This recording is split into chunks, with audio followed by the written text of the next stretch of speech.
Educator Effectiveness Committee is called to order. Can I please have a roll call? Dr. Beebe? Present.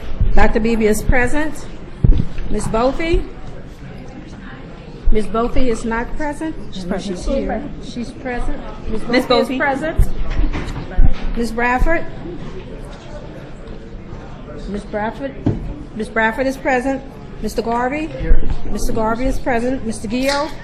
Present. Mr. Gio is present. Ms. Harris? Present. Ms. Harris is present. Ms. Hill?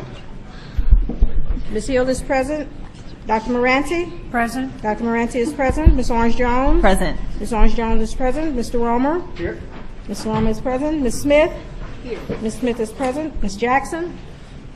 Ms. Jackson is not present. You have a quorum. Okay, wonderful. First item. The consent agenda is ready for approval, adding items 4.1, 4.2, and 4.3. Can I please have a motion? Okay, motion from Ms. Bofi, second from Dr. Beebe. Any opposition? Okay, having none, moving to the next item. On page 1, item 2.1, consideration of an update report on the Accountability Commission. The recommendation is to receive. A motion by Ms. Beebe, I'm sorry, by Ms. Bofi, second by Mr. Gio. Do you want to speak to this item, Superintendent? Yes, this is just a receive item. It might make sense to cover the results of this subcommittee more when we get into the larger policy recommendations that are associated with it, as this is just a receive item. I do want to say that Representative Frank Hoffman has joined us, who really has been the architect of teacher development legislation in the state, and he led this subcommittee. He commissioned it. He worked with us on that legislation last session, and I want to personally, as well as on behalf of our team, thank you, Representative, for you've been here for a long time today, but also you and I were on the phone constantly during this whole process, and you've dedicated hundreds of hours to it, and so I want to thank you for that before we get into the policy. That's great. Thank you. Okay, so we have one comment on this item. Deborah Shum.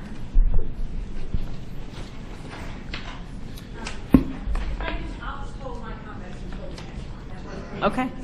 Okay. Any objections to this item? Okay, great. Having none, motion carries. Next item. On page 8, 3.1, consideration of revisions to Bulletin 746, Louisiana Standards for State Certification of School Personnel to reflect newly adopted titles of elementary exams required for Louisiana licensure. The recommendation is to approve as a notice of intent. I'm going to make such a motion. Okay, so we have a motion by Mr. Gio, second by Mr. Romer. Any discussion on this item? No? Okay, we have one comment card. Julie Rodriguez, still here. It's for 3-1. Yes. You're later. I think I have you for 3-1. Oh, okay, cool. What do you have? What number do you have all of your? 3-2. 3-2. Okay. Is there any more discussion on this item? Having none, okay. Motion carries. Next item. Page 14, item 3.2, consideration of policy revisions relative to the teacher and leader evaluation program, COMPASS. And the first one is, the only one is A, Bulletin 130, regulations for the evaluation and assessment of school personnel. The recommendation is to approve as a notice of intent. Ms. Jones, I have a motion to make, please. Yes. I recommend approval of the portion of the policy that's on page 14, and that we defer the portion of the policy that's on page 15 back to the Act 240 subcommittee for consideration. I second that. Okay, there's a motion and a second. Discussion? Yeah, Superintendent. Just to clarify then, what the motion does is effectively it returns the entirety of the recommendation to those things that were approved by a unanimous vote at the subcommittee, and it returns other policies back to the subcommittee. I would just say overall, members, that then the policy that the subcommittee approved, and I know there will be comments on it, effectively tries to create COMPASS and shape COMPASS in a revised way. The policy that BESE originally made was 4 years ago, prior to this board being intact. Those policies are modified through this policy change in order to try to shape the system into more of a teacher development system, and maybe you could say less of a Baton Rouge regulation system. My read of the policies that the subcommittee proposed is that it does that in the following ways. One is by putting the principal in the driver's seat rather than the value-added data. This, or any other individual measure. This really allows the principal to not be overridden by either one observation or one data point, and instead to develop a comprehensive view of what he or she, Ms. Harris, believes is the appropriate evaluation. Secondly, it does say to principals you're going to be accountable for the overall success of your school as judged by the school performance score and other measures, multiple measures for them too. The discretion as to the school performance score target is set at the local level, not at the state level. Third, it expands and makes a recommendation to expand the TAP model. And we'll be looking at an expenditure later, but I'm thrilled to be going with 10 superintendents to Los Angeles next weekend to learn about how we might expand TAP across the state. And also, it creates a principals fellowship so that groups of principals from given districts can receive support at a statewide basis, learning from other principals across the state as to how best to operate professional learning communities in their schools. Fourth, it addresses some issues of the observation by convening a working group as to the paperwork associated and the process associated with observations. And while it does not for the time being change the issue of how many observations need to be done, that issue is being referred back to the subcommittee for their consideration. Overall, these proposals really put in charge where the authority in a school needs to be to help teachers learn, and that is starts with the principal's office. It holds principals accountable, but it creates a system where we're not judging teachers or principals out of Baton Rouge. And instead, we're allowing locals to set targets for their principals, empowering principals to play the role of the lead teacher. Thank you, Madam Chairman. Absolutely. Any discussion? Yeah, I have a question Barbie. for the superintendent. We're sending the principal issues back to the subcommittee, and there was some concerns raised about the fear that this coming year SPS scores are going to drop, so the fear goes, because of the new tests. Are you expecting those scores to drop, and are you expecting to that drop to have a negative impact on the principals in line with the recommendations that you made? Well, this goes into effect for next year, for the 15-16 school year. So we'll already have But the testing in the Correct. 15-16, so not the testing this year. Correct. And this year is the year that the big drop is expected. Is that Well, right? some people have said that. The Based fear. on all statistical evidence, that won't be the case. But the fear, I believe, is of these tests. Point is, principals and superintendents will go into next year knowing how well their kids have done on this assessment this year, and they'll be informed so they can set those goals. Also, those goals will be set at the local level. And while the state will give superintendents information, they'll be able to set those targets at the local level. Third, they'll be using a wide variety of measures. One such measure might be school performance scores, but another measure will be a different component. Okay. We have a few comment cards. Representative Hoffman.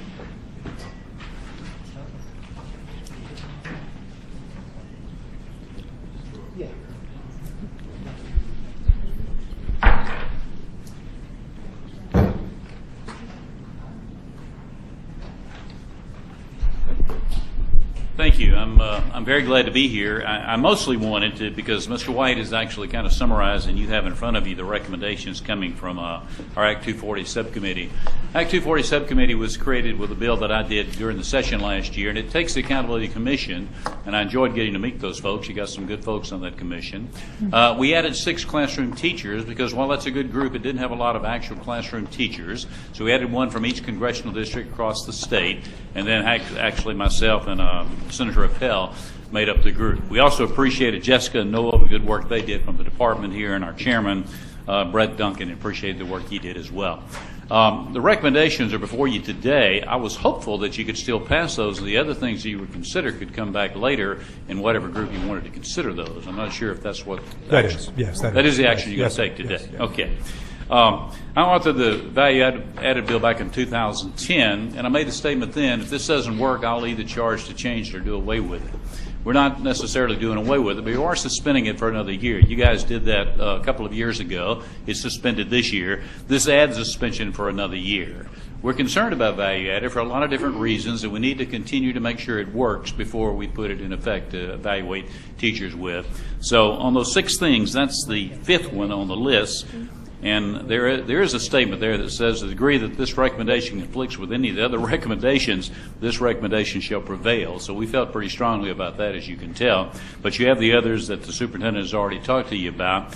And I just wanted to have the chance to thank the people that made up this work and thank you for this. And it's been a good process, and I think we're headed in the right direction. So thank you very much. Thank you. Appreciate your comments.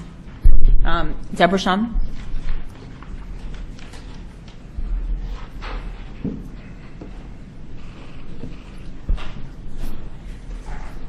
Good afternoon. Good afternoon. Is it on? Yes. Okay. Let me thank you for giving me the opportunity to speak. I'm Deborah Shum, the Executive Director for Louisiana Association of Principals. I do echo what Representative Hoffman said. We met for many long meetings, and we worked through the process. And I think it is which it doesn't seem to happen in Congress very much, but it seems to happen in this committee, that we came up with a bipartisan recommendation where we have a shared picture of what evaluation should look like. And as long as I'm clear that the representation of the motion is that it's the original recommendations from the committee with the other 2 recommendations that were added later going back, then I would like to say that I'm in favor of us voting for those recommendations. Is that correct? Yes. Thank Yes. you. Thank you. Okay. Michael Deshotels?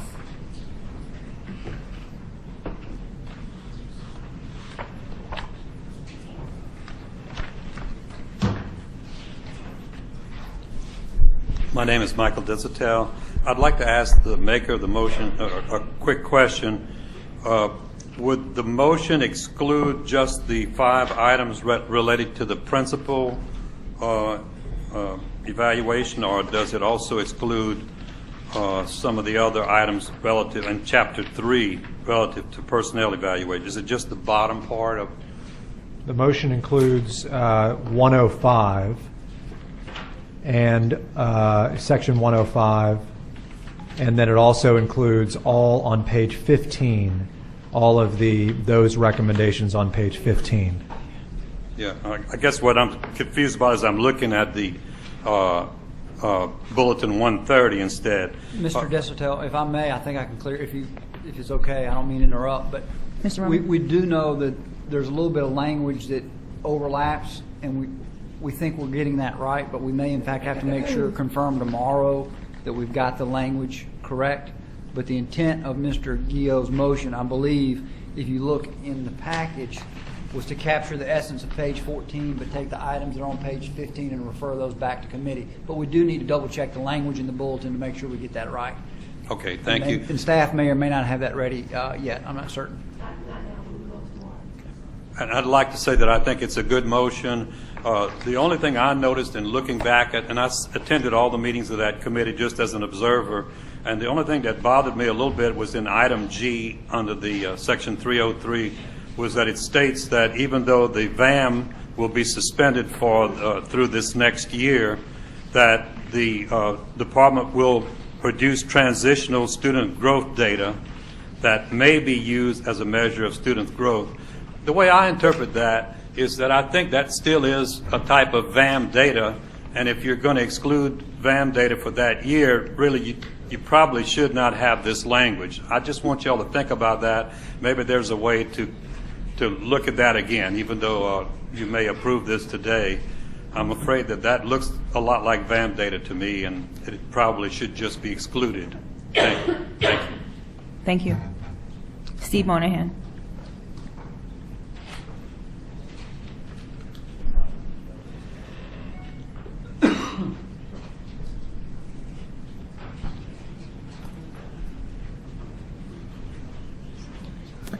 Thank you, Chairperson. Thank you, members of the committee. I just want to say that it was a very enriching experience to sit on that committee and do that work. It was another lesson to me in regard to how people, when they are of goodwill and respect each other's positions and opinions, they can do so without vilifying one another. That happened in that committee. Real dialogue occurred. No one in the committee, I don't believe, got everything they wanted. Everyone felt a sense of movement and understanding, and I think if we move forward at some point with that, we can see, we won't make the world perfect, but we can make it a better place.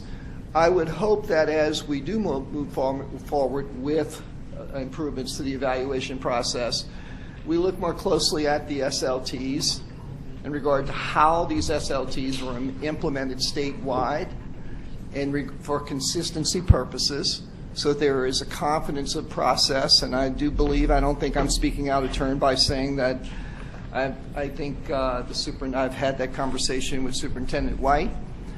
It is a problem that remains in the field. And in close, I again, by keeping everything very, very positive for this moment, for sure, the further we get away from the big computer in the sky, and make evaluation what it should be, and always will be, a subjective experience that should be based upon real observations of professional behaviors by competent individuals charged with that task, the better off we'll be. So thank you to all of those who participated, and I thank the chair who officiated the meeting and Representative Hoffman. Thank you. Thank you. Candace Watsey.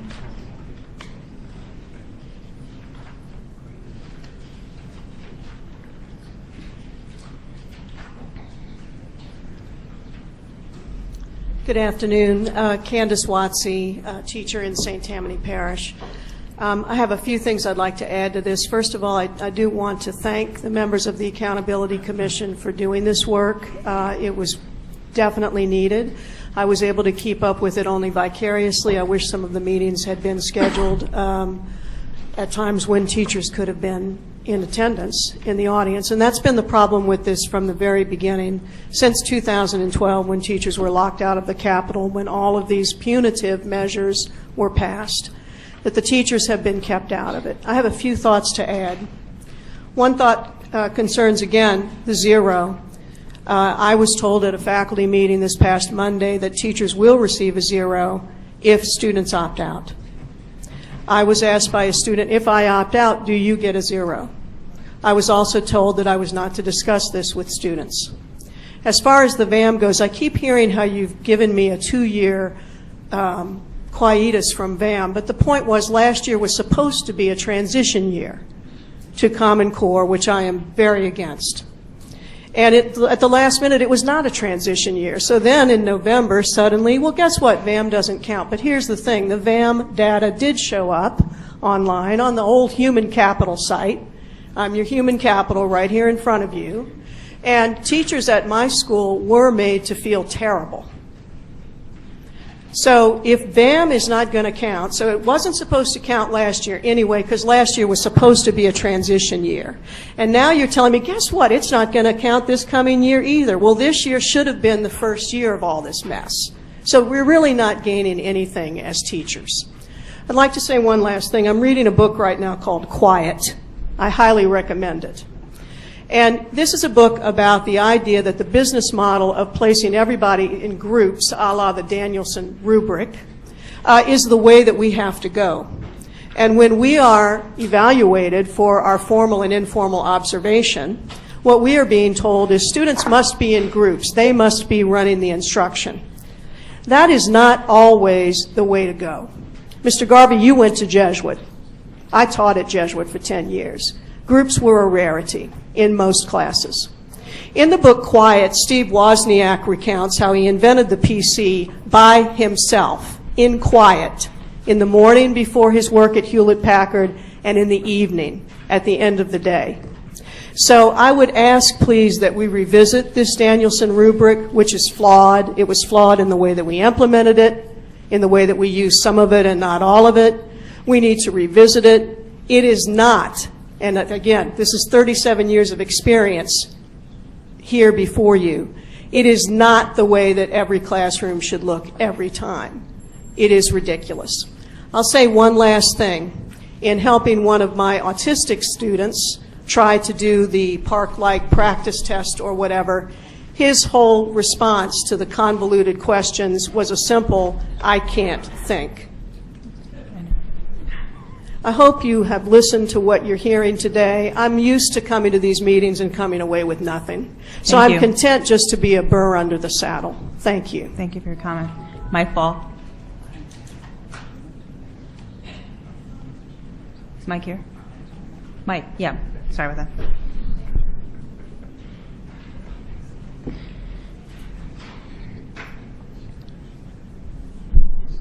Ms. Voce and I are representing the superintendents. I didn't see that. I thought we were on the same card. No, you were two separate cards. Sorry about that. Weren't you? Oh, okay. It ended up being two separate. Come together. Yeah, of course. Yes. Okay, representing the Superintendents Association. We also want to applaud the committee. I think they did an excellent job in taking a look at all of the issues which they were faced with, and we fully, as a Superintendents Association, support all of the recommendations that came from the committee. I just wanted to ask, Representative Hoffman mentioned there were 6 recommendations. I know there are only 5 that are before you today to be approved. The 6th one, I know it was not a unanimous recommendation, and I was wondering if that was why it was left off. The one where, if in the formal observation, the teacher received a highly effective rating, then with a concurrence between the principal and the teacher, that the second observation would not have to be done. I think that's just one of the things that's been referred back to the subcommittee for further consideration, because I think there were some legal language issues regarding the adequate threshold when somebody could be observed that people felt like there's some legal disagreement on. So we just have to take it back to the committee. I don't think there's much disagreement on the philosophy. I think we just need to get the legalities right. Okay. So we, at the SAC meeting on the 12th, we had the presentation from the committee recommendations. We fully supported and endorsed that, and we were a little, when we saw the additional recommendations that your motion does defer to the committee, we are in full agreement that it should be deferred back to the committee. We feel that those recommendations as they stand now are counterproductive and do not necessarily reflect the particular charge of the committee. In terms of principal evaluation, the committee recommended that 2 of their SLTs had to be centered around the school performance score and a subcomponent of that school performance score, which I think effectively, put the onus on principals that is an important part of what they should be doing. And I think that should be sufficient. Any further evaluation around that particular item should be left up to the superintendents as they evaluate the principals. Just as we're empowering principals and giving them flexibility in evaluating teachers, the same thing should hold true as to the flexibility of the superintendent in evaluating the principals themselves. So thank you for approving the recommendations, or at least making a motion to approve the recommendations from the committee. And again, we do support your motion to send the additional recommendations back to the committee for further review.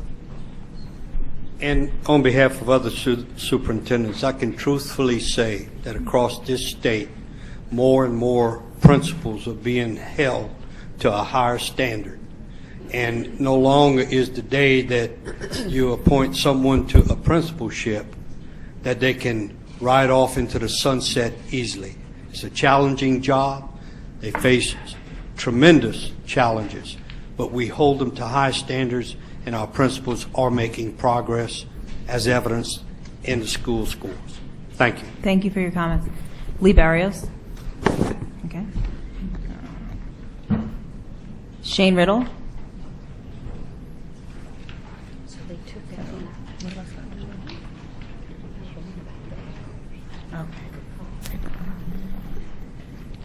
Did Lee wave? Did Lee wave? Okay. Yes. I was looking at the bulletin, and I don't have page numbers here. So if I could try to get some clarification on what sections we're talking about in Bulletin 130 as far as what's going back to the subcommittee. It is just section 105. Okay, just so.